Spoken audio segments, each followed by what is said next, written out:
በያዕቆብ ምዕራፍ 3 ቁጥር 1 ላይ ስንመለከት ወንድሞቼ ሆይ ከናንተ ብዙዎች አስተማሪዎች አይሁኑ፣ የባሰውን ፍርድ እንድንቀበል ታውቃላችሁ። ብዙዎች አስተማሪ አይሁኑ።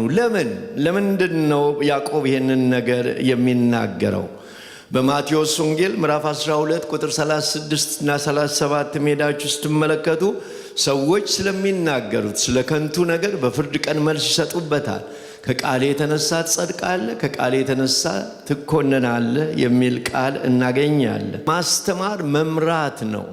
በምናስተምርበት ጊዜ ሰዎችን እየመራን በአንደበት የሚስት ዝም ብሎ የሚናገር ከሆነ ሰው በአንደበቱ ከሳተ ሰዎችን ያስታል፣ ከራሱ አልፎ ሌላውን ያስታል።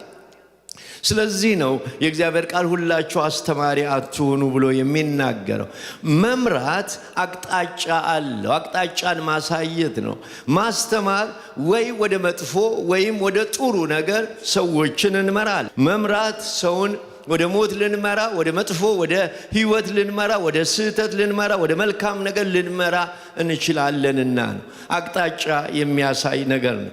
ይሄ ማስተማር ደግሞ መጽሐፍ ቅዱስ ሲናገር ተጠያቂነት አለው ይላል። በማቴዎስ 12 ላይ ሰዎች ስለሚናገሩት ነገር ከንቱ ነገር በጌታ ፊት እንጠየቅበታል። ከዚህ የተነሳ ከቃል የተነሳ ከተናገርከው ነገር የተነሳ ትኮነናለህ ወይም ትጸድቃለህ ብሎ ሲናገር እናያለን። ማስተማር ተጠያቂነት አለው።